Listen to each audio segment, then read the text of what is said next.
All right, guys. So part one of the anxiety series.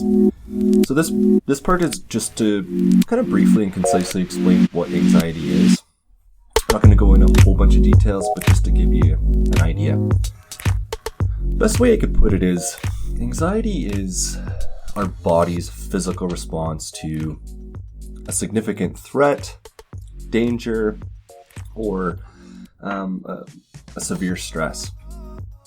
Where it comes from is it's connected to our fight, flight, or freeze responses, and that's where that physical response comes from, or it comes into play.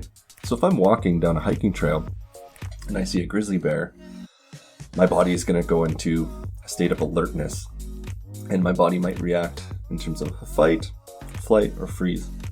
And there's a really good reason why we respond that way during dangerous situations, is to get us out of those situations.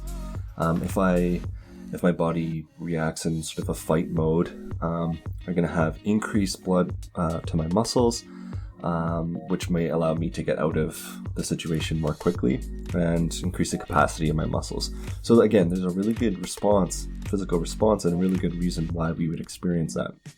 The difference between sort of that immediate stress or immediate danger and anxiety is prolonged time. So that makes perfect sense when I'm on a hiking trail, but when it becomes a challenge is when anxiety or those types of feelings result over a period of time. And what that might feel like is, in terms of like what you're thinking, it might be constant worrying or constant fear. And how it's so connected to our physical body, how it might feel is sweating, shaking, increased heart rate, tension in our muscles, just to sort of name a few things. And some of the things we might do as a result of having anxiety is to avoid things that we've determined gives us anxiety. So a really good and popular example is performing in front of strangers or even your peers.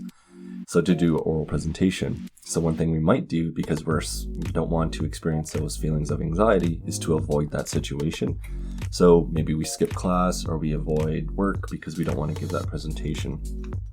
A couple more things I want to say briefly on anxiety. One, it does not discriminate. It does not choose a culture, a gender, a race. It doesn't work like that. We all experience anxiety. And there's something unifying about that. We're sort of all experiencing anxiety to a degree right now with that COVID-19 situation. And so it can happen to anybody. The other thing I wanted to end with is that there are a lot of measures that we can work on together to help reduce the amount of anxiety.